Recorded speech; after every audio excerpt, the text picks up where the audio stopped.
Welcome to the That's Where I'm At podcast. I'm Laura, happily divorced after spending years with a narcissist. I believe keeping secrets will make you sick and that they always come to light in the end.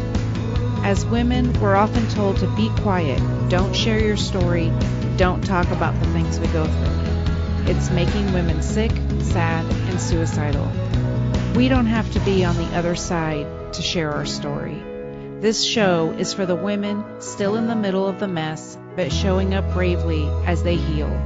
It's time to share these stories with each other so we can learn, grow, and heal together. I'm Laura, and that's where I'm at.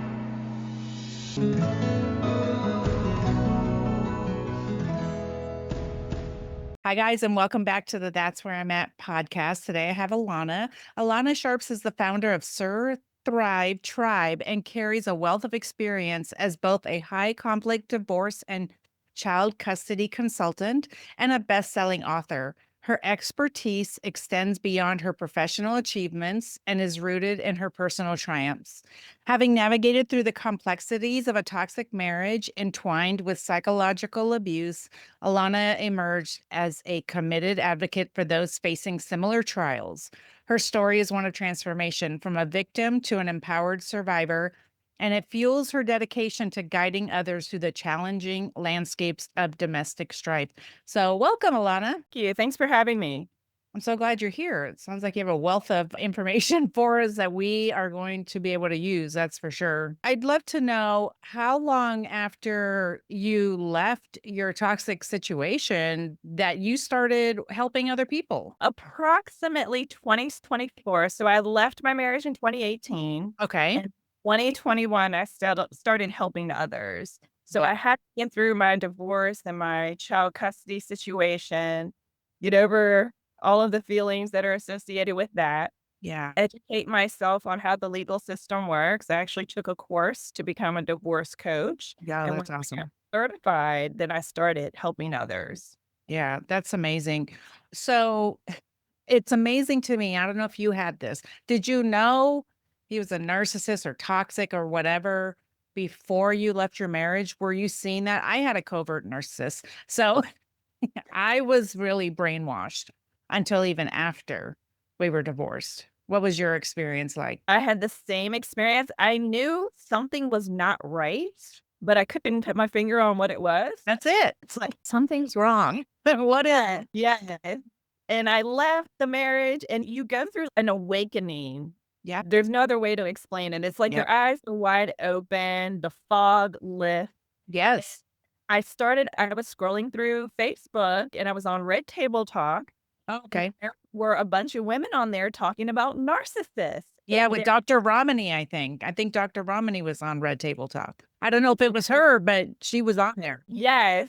And yeah, I'm reading all of these stories, and I'm like, oh my gosh, was my ex-husband. That's him in a nutshell. He does all of these things.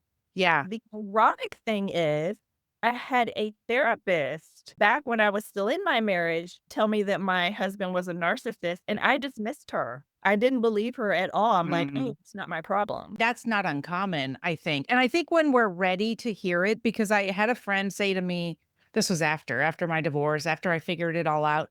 She said, remember that codependency class we took? And I said, yeah. And I love that class. It was really helpful and really healing. She says, there was that entire chapter about narcissists. And I go, there was? Like, I literally did not remember a second of that. And it's so amazing how it is that fog lifting. I've talked about this so many times because I didn't know it was going to happen. But as you get away from that constant gaslighting and manipulation and abuse, you actually start to get clarity. What a concept. And I didn't really know that there was anything going on until I found out about that he was dating the girl that I thought he was dating before we got divorced. And when I found out about her, it was like a download.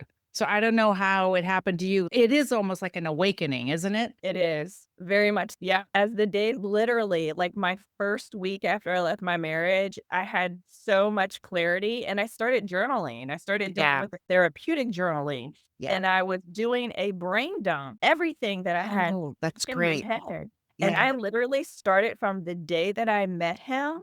Wow. Yep, and I just started journaling everything that happened from day one all the way up until the time that I left. That is amazing. I love journaling. Actually, my book is about my journal entries, but it was after around the time we got divorced. And I started looking back. I was cleaning out stuff because I was moving and I was looking back at my old journals and I'm like, this man has been a narcissist the whole time.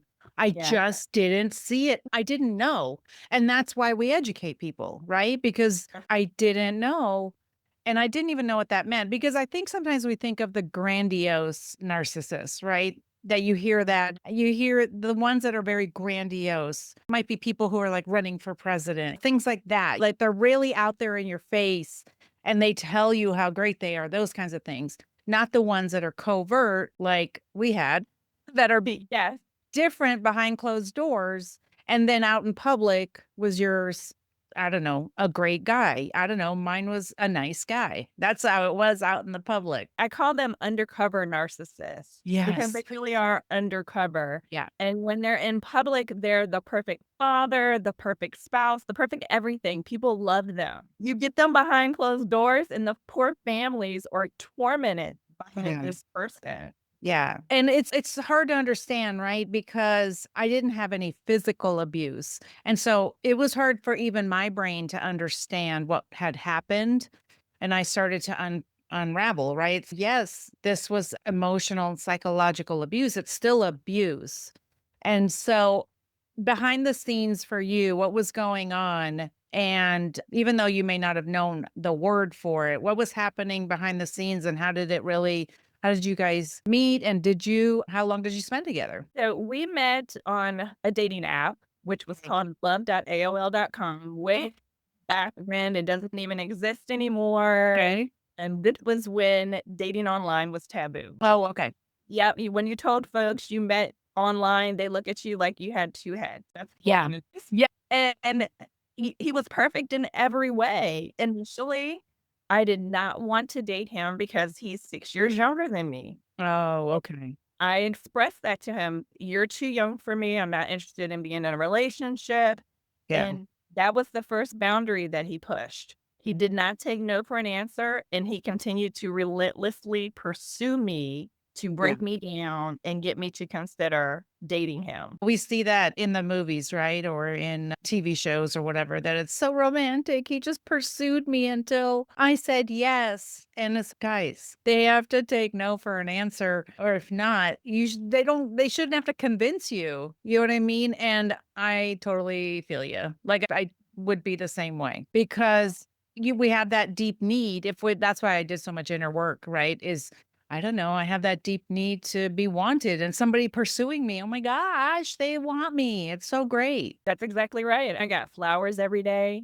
I Yeah. got text messages all the time, phone calls. He was writing me poems every day. He literally love bombed me. Yeah. For the people that don't know what love bombing is that excessive attention Right. over very early in a relationship. And I didn't see it as excessive. I just saw it as, oh my gosh, he really likes me. And I'm just eat this up because I wasn't used to having that type of attention. And they can smell that. They know we want it. And I think part here is hard because love bombing, I hate to tell people, it's when they do this and that all sounds nice.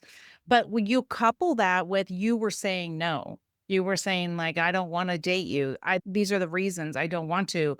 And they didn't stop. You have to know that means they're going to keep crossing those boundaries. And so it's a way for us to look and see that they're just going to keep crossing those boundaries. That's Right. right. So First red flag. I missed it. Learn from me. Okay. I saw something on Instagram that said, I saw the red flags. I painted them green. And I was like, oh, that's me. I really liked when she said that. She said, oh, I saw the red flags. I painted them green. And I was That's like, exactly right. oh my gosh. It's okay. We're not here to shame anybody. We're just here Educate. to educate. Yes. Okay. So you guys got together. He wore you down. He wore me down, and the relationship moved very quickly from that point on. That's another red flag. Yep, I was gonna say second red flag that I didn't realize. Yep. I know me either. I was rushed to the altar too, so I get it. Yeah, I had my own house. He lived 45 minutes away. Within 3 months, he moved in with me. Within 9 months, we were engaged. In the following year, we got married. Yep. That sounds right. That happened to me. And that happened to his next wife, his current wife. So that's exactly the timeline. I think they're all reading out of the same playbook. They're like, what do I need to do next? But that's how fast he moved in. That's how fast they got engaged. And that happened to me. So I totally get it. But it's, to me, I always try to give the awareness and the red flag awareness of you don't have to rush. Why are we in a rush? You don't have to rush. Just take it slow. If he has nowhere to live, that's not your problem. I know you might love him or whatever, but it's not your problem. Exactly. But Exactly. really, But you're so caught up in the love story, right? Because everything else is perfect. Oh my gosh, I thought he was my soulmate. of course. He mirrored everything that I liked, everything that I disliked, and he Okay. made himself the perfect man for me. Okay. And So I really like that you brought that up because that mirroring, they do seem so perfect, but you're really falling in love with your own traits, with yourself, really. I married myself. You're correct. I actually say that, I think, in my book. I feel you, girl. I was there. I know it's so hard. At least we can laugh about it now. Okay. So when you guys got married, did you feel like things changed right away? For me, it was very like so incremental, which people don't understand. Like I didn't stay 33 years for fun. I stayed because it was so incremental that I didn't know it was really happening. And of course, the breadcrumbs where they make you feel good for a minute and then they go back to the bad. So, yeah, and they take you back Yeah, down. Okay, so is that how it was for you? it was. So I would say the 2 weeks before we got married, I saw a sign. He actually came out of character from the Oh, person I thought I was dating. He came out of character and he got very angry with me. okay. And I actually said to him, if this is how it's going to be when we get married, I don't want to get married. I'd Yeah. rather just continue to date. And he completely flipped again Mhm. and went back into that mask of this wonderful man that I had been dating that could do no wrong. And he Yeah, said, oh, it will never happen again. I promise our marriage will not be like this. yeah, And I yeah. believed him. Of And course, why would you not? And that's the thing I don't want people to feel bad about is why would you not? You've seen the majority of the time, you've seen the good. that was the first time I saw the bad. So we got married literally on our wedding night. He flipped out on me, got angry with me again. Uh, Again, I'm confused. Like, Yeah, one, I've never seen this side of you other than 2 weeks prior to we got married. right. And not only did you tell me this wouldn't happen again, you did it on our wedding night. And he continued to treat me bad on our honeymoon, which is supposed Yeah. to be the happiest time of your life. You just got Yeah. married. Yeah. And I'm confused. I'm like, what is going on? Because he was a totally different person than the person I had been dating Yeah. prior to getting married. Yeah. I've have heard that, where women will actually get beaten on their wedding night or whatever. It's okay. So now you know what's going to go down. This is when it's so scary, especially when they've been promising you that it's not going to be this way. And now you're seeing this because now you're locked down.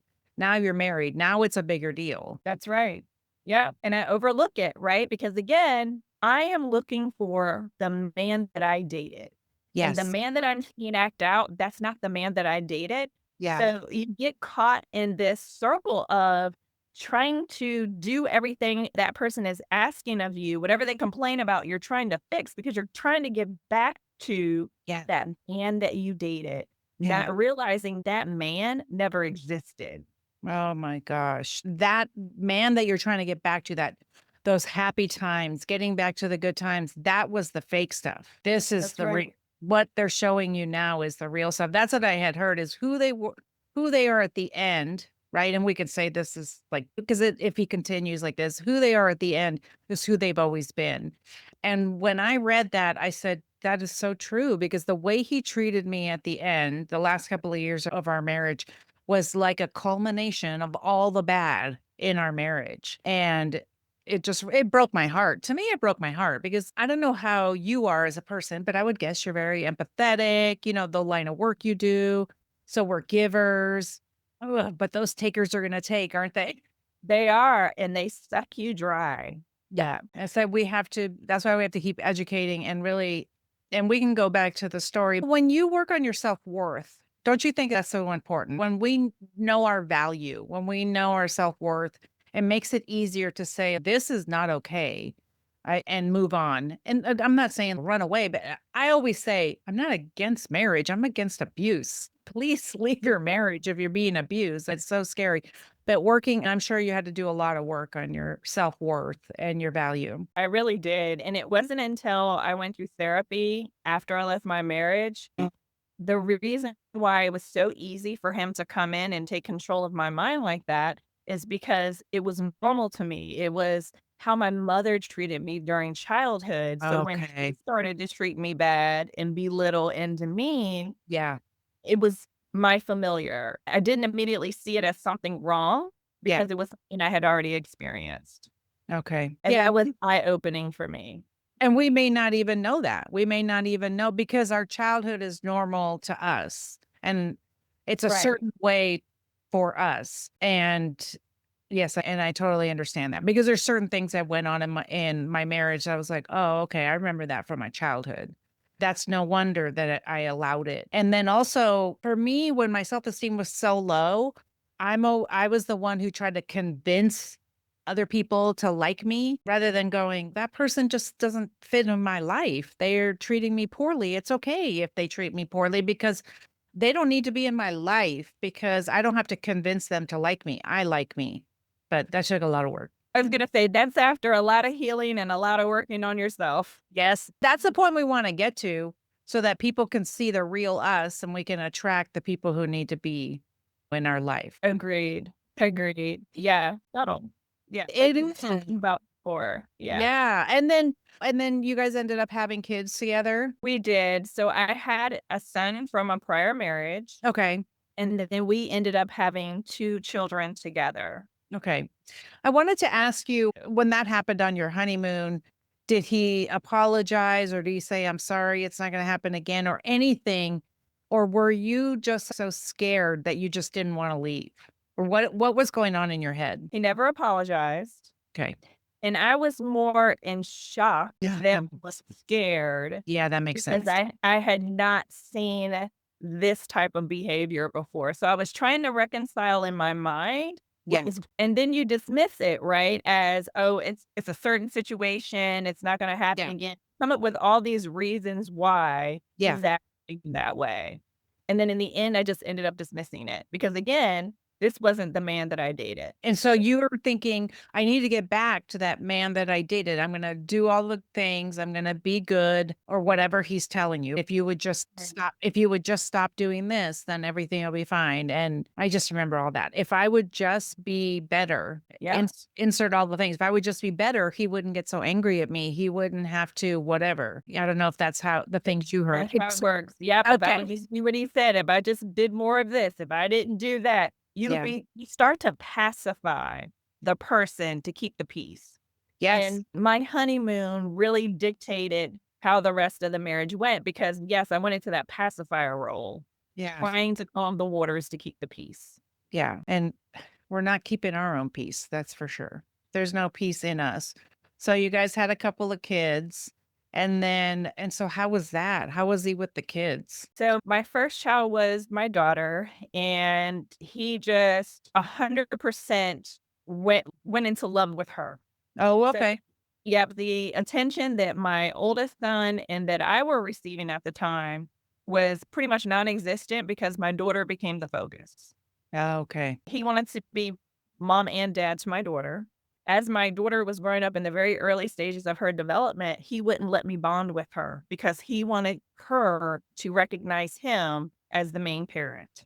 Oh my gosh. So all those fun things you get to do with your daughter, like paint their nails, get their hair done, like all those things you like to do with mother and daughter, I didn't get to do with my daughter until she became a teenager.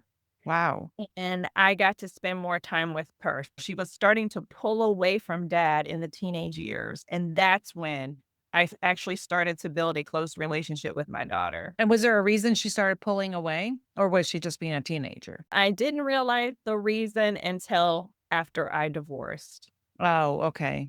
And how old was she when you guys got divorced? She was 15 going on 16. Okay. And there was something going on. He was abusing her in some way or something. That is correct. Oh my gosh. That's horrible. So, what made you decide to leave? I saw him assault my oldest son, and that's when the light bulb went off in my head because I was trying to keep the family together. You can't get a divorce. Oh my gosh, the children are going to be like impacted poorly. So I'm trying to Right. keep kids together. And when I saw him put his hands on my 19-year-old son, I said, "Oh no, the kids are not safe. I need to leave." Yeah. I'd love to talk about that a little bit. Are you working with people who are thinking about leaving or have left, or what kinds of things are Uh, okay. And so there is that narrative out there, right? That you stay married for the kids, right? And Right. but then we're having the discussion now. What are you teaching your kids? Not only, they're unsafe, but what are you teaching them? That you stay for abuse, you stay for this. Would you want your daughter in a marriage like this? Would you want your son behaving this way? So, what kind of conversations are you having with your clients about that? So it's hard to have a Yeah. conversation with someone that's currently in the relationship because they're in that mental fog. Yes. So a lot of them cannot see that they're actually being abused. Okay. And they have all of these excuses as to why their spouse is treating them that way. Yeah. So a lot of times I just let them know it's okay when you're ready to have the conversation, I'm here. If you want to ask me anything, I'm here. I always tell them to read my book because a lot of times when people read my story, they can parallel what's currently happening in their relationship and the light bulb goes off for them. Okay. Now, when the light bulb has already gone off and they know they need to get out of the situation, then I tell them to start putting a plan together, a safety plan together, because Yeah. we all know. And then when you let abuser know that you're getting ready to leave, that's when you are in the most danger. Yeah. So we work on their safety plan to help them safely get out of the relationship. Okay, that's really good. And we'll have your book in the show notes so people can. Is it your story? Is it about your journey after your divorce, or your whole thing? So it started out just being my story right after I left the relationship. Mm. Surprisingly to me, I went into the post separation abuse realm, which gave me more material for my book. Yeah. And my book takes you through all the post separation abuse I endured as well. Yeah. And so we can talk a little bit about that because people don't realize even after the divorce, right? You're separating, maybe you're divorcing, there's still abuse happening in different ways. Would you like to share anything that you went through and how you went through that? How you healed from that, really? So, like everyone, you think once you leave the relationship, it's done, it's over, you can heal, you can move on with your life. Yeah. What you don't realize is that when you share children, Yeah. that's the last piece of control an abuser has over you because now they can use the legal system to control you. Yeah. And that's the first thing I experienced. When I left the relationship, I had a separation agreement with my ex in which we talked about how we would split the asset and how we would do child custody. He agreed Okay. to it. But when my daughter decided she no longer wanted to go do overnights with dad, Yeah. that's when he filed for child custody of the children. Oh my gosh. Yep, and that's when we had to go through the whole legal battle of child custody because that's the last piece of control. If I can't get my way, I'm going to force you into my way through the legal system. And you have to remember that, right, that they've been lying in the marriage. They've been saying that, and not, so they're not going to tell the truth many times in court. Correct. Yep. It's so hard. And so, are you helping people going through that part I as am. well? I Okay, that's am great. because you referenced a playbook. It's Yeah, the same playbook. So everyone that I work with, it's like looking at my ex-husband. So I actually tell them, I'm like, okay, he's probably going to do this next. yeah, I can tell them step by step what's going to occur. And when it happens, they always say, Alana, you were right. I was like, yes, they all do the same thing. and that to me is like the good part about that because they are so predictable. I have a friend that just went through divorce, and I said, "I'll tell you right now, this is what's going to happen." Even before they got divorced, I'm like, "This is what he's going to do," and she's, "I don't know, he's not that way." Guess what? He did it. You know what I mean? And it's like they're all the same. I don't know what it is. I don't know if it's demonic. I have no idea, but it's something. It's like, why are they all doing the same thing? It's just wild to me. All right. Okay. So how did that turn out with going through custody? Of course, he wanted more than 50% because he's this wonderful dad and I don't deserve to have 50% of my children. How dare I? So he didn't have anything on me. So of course he wants to try to create things. He Yeah. reached out to a number of family members, friends, acquaintances, trying to get affidavits from them stating that I was a bad mother Oh my and gosh. that he can justify getting more than 50% custody. And the other thing I want to pull in there is he filed for child custody citing parental alienation, which is Okay. unstick. Okay. A lot of them used in the court system, which is basically saying I was causing the kids not to like him. They didn't want to spend time with him, which is Right. absolute loss. My Right. kids were teenagers. They have their own minds, thoughts, feelings, Mm. nothing to do with that. The other thing he was doing is we have to do public, what do they call it? Mediation here. Okay. And he was grasping at straws. You could actually see him in public mediation going through every mask possible because he couldn't convince the mediator that I was a bad person. I love that. Yeah. So he just started throwing all of these things out there. And finally, the mediator said, "Sir, you're not doing what's in the best interest of the children. So maybe you need to go through family counseling," Wow. Family counseling. Okay. Oh my gosh. With all of you? which I would never do. Yeah. Okay. Okay. Yeah. Like, Yeah. no, it's that's the thing is that I'm such a big proponent of counseling, but I learned that you can't go to counseling with a narcissist. It just doesn't work. They dog whistle. They do everything in counseling to make it look like you're the bad one. And the therapist, if they're not informed, they just want to help you. Just if you guys would just talk about this. And it's like, no, like when we go home, it's going to be back to bad. Yes. Yeah. Unless they understand and recognize abuse, Yeah. you're wasting your time. Yeah. Because every marital counselor we saw told me that I needed to do more to make my husband happy. Yes. And Correct. I'm like, can you not see? Mm. This is over backwards here. I know. I'm telling you, mine was the same way. We did not have anything good. And I think back to those therapists, they were all good, but I didn't know what I was dealing with. So how did they know? There's only so much you can tell them. I remember telling one therapist, he's like a people pleaser, but then he's really demanding at home and wants it his way. And she said, that doesn't make any sense. But when you know what a covert narcissist is, it makes perfect sense because out in public, they're people pleasers. They'll do everything to make everybody happy. And at home, they want it their way or their highway. And I'm like, it makes sense now in hindsight. But at that time, that's all I could come up with was like, I don't know. He's a people pleaser, but he's really demanding. And they were just like, it doesn't make sense. Yes. And how I described it was, I was like, he's really mean and then he's really nice. And I said, we constantly Ah, go through this cycle of mean and nice. And it's nothing I do is right. yeah. And he constantly says mean things to me. And that's when I got hit with, you should do more. You should probably do the things he's asking you to do so that he can feel comfortable and know that he's loved. Okay. I'm laughing about that because it's ridiculous. But And But then, but let's talk about that. Why we've been societalized that we're responsible for that. We're responsible for our husband's happiness. That's what we have to do. They need this, we have to give it to them. And right, at our own detriment. to Yeah. our own detriment. Yes, really. And we don't have to do that. It's hard because being a former people pleaser and then also going through codependency or having codependent behaviors, I was like, I will fix this. If I will find a way, I will do all the things.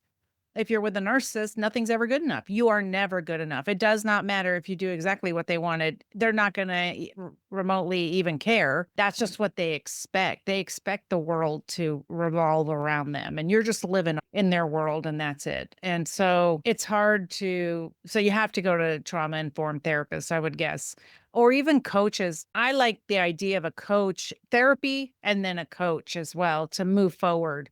That's what I really liked doing for my life, right? Yes, and you're absolutely right. It wasn't until I saw a trauma therapist that I actually was able to work through all of the aspects of my childhood that impacted my Yeah. life, as well as start to heal from everything that happened to me in my marriage. Yeah. Yeah. That's the way it's going to have to be. I know I know people think, oh, it's in the past. What does it matter? But that's what came up for me as well. Things from my past, my childhood. That's like, they're there anyway. You might as well look at them and work on them and then know why you have the patterns you have so That's that right. you can make better choices later. Yes, make better choices. Yeah. we don't want to end up in the same place we were. I did not want to be with another narcissist. Oh, and we will accidentally do that because we have those same because we have good qualities. It's not like we have bad qualities. We just have to make sure we don't get bamboozled again. So that's why we're here to tell you guys. When Nevada is a no-fault state, so we didn't have minor children, so we were splitting things and we were sitting in mediation, and he was like, "Laura never contributed to the finances and blah, blah, blah." And I'm sitting there going, "What? What are you even talking about?" Like, I had a full-time job, like, it didn't make sense. But it was that same thing, like, he was just grasping at straws to get more money, which Nevada's 50-50. So our mediator, and she's a friend of mine now, but she just stopped and looked at him and said, "Nevada doesn't care. She gets 50%." And then she went right back and he just sat there like a little kid. Okay. It's like they'll do anything to try and get whatever they want. Like he just was like, "No, I want all the money." And she was like, "Nevada doesn't care." Exactly. They will say and do anything to try to get their way. Yeah. Yeah. I was thankful that it was a no fault state because I didn't want to have to fight with him. Though I think he hid money. I'm just saying that out loud for everyone to hear. So, Which because is I very drew common. it's common. And I've talked to some financial, I don't even know what she is. I feel bad about that, but it'll be out later. Anyway, but she talks about that. She started working with women who are going through divorce because she saw that. She saw that women would come in and didn't know anything about finances. And then she would find out that husbands were hiding money. And so now that's what she helps women do is find those things. Like she sends PIs in and stuff like that to investigate because it's such a thing. It's aggravating. Tell me then, how long after that before you got into coaching? How did you decide to do that? Were you doing your own coaching and you were like, "I like helping people"? What were you doing before? Because of my experience, so family court is one of those things that unless you experience it, you have no idea how it works or what it's about. Yeah. And did everything wrong. Then my attorney as my therapist, my cry on, my best friend, as well as my attorney. So of course, what does that do? That increase your attorney's fees. Yes. I was so lost. I didn't understand like how child custody worked. I didn't understand how divorce worked. Like I just felt lost and no one was really explaining to me how family court works and how Okay. it's very structured and it works a certain way. Oh, Once I got through my situation, I said, I want to be that person that I needed when I was going through my divorce and child custody legal cases, because that is the worst feeling in the world to be scared that you're going to lose custody of your children. Because oh yeah. sleep, wondering if I was going to lose custody of my children because of all of these things my ex was doing to me. Like he was filing multiple motions against me, threatening to get 70 plus percentage custody of the kids. Like it was terrifying. Yeah. I can No. imagine. No one understood what I was going through from my friend group because they had not experienced it. So they Yeah. couldn't support me. And Right. there are a lot of women and some men in that situation as well. So I decided to become that person, educate myself on family court, educate myself on how divorce and child custody works, and educate Yeah. myself on how people with narcissistic personality disorder operate. And that's why I got the certification to become a divorce coach, a high conflict divorce coach. Oh, yes. That's the key word is high conflict divorce coach. I love that. And I'm so glad this is going to come out wrong, but I'm so glad that you have the experience to help others because I think many people can study for this, but the high conflict divorce coaches that I've met, they've been through this and having experienced it, they can help others. I'm so glad that you did that. It's so funny how we took our pain and turned it into purpose, right? That's right. Yes. So I love that you're helping other people to do that because we really need it. Because you're right. You don't know that you shouldn't be crying on your lawyer's shoulder. And now they're charging you hundreds of dollars, Yeah. you know? 15 minutes was $200. Yes, exactly. And I remember the other thing was about your friend group. And even like I had so many friends who went through it as well. And so they were able to help me. But I didn't feel comfortable being like, "Here, let me cry on your shoulder for an hour." I really just had to get a therapist that I could feel okay talking to and working through because it's a lot. Even though your friends love you, It's a lot to put on them, even if they know what you're going through. Don't you think? Yeah. It is. Even in my own counseling, like, I have to reset myself Yeah. after I go through a coaching session because it is you take on all of their pain Yes. and Yeah. everything that they're going through. So it has a mental impact on me as well. So I have to make sure that I'm doing self-care so that I can get myself back to homeostasis as well. Yes, for sure.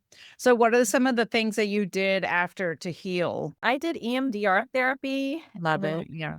Yes, and so it's a way to reset your brain so that you react to triggers differently. Yeah. Because I do have complex post-traumatic stress disorder. Yeah. So every time I received an email from my ex, a text, a Oh, phone yeah. call, any kind of interaction, I would have heart palpitations. I would start to shake Yeah. and just go through a mental spin. And EMDR therapy helped with that. So I would still get triggered, and it's gotten better and better over the years.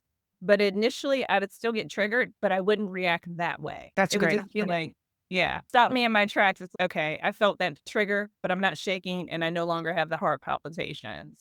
Yeah, and it really does help, and that's what people I didn't realize that. I thought, "Okay, I'm still triggered by something," but I have tools in my toolbox now to be able to deal with it, and I don't stay there as long, like you were just saying. Like, you're not like, it's not completely taking you out. Now it's just, "Okay, it's stopping me. Use your tools to do whatever you need to do, and then you can move forward." It's not the same because even 2 years later, I still have triggers every once in a while, and I'll be like, "Whoa, okay, but I have tools in my toolbox to be able to deal with it." And I'm gonna put stuff in the show notes about complex PTSD and EMDR because those are both really helpful. And EMDR is getting to be, I think it's a lot more popular and a lot Mhm. more therapists are doing it because it is so helpful. So I'll put that information in the show notes. You guys can ask your therapist. We highly recommend going to therapy. Highly recommend it. Trauma therapy specifically, not Yes. therapy. Yeah. That's right. Trauma informed therapy. Yes.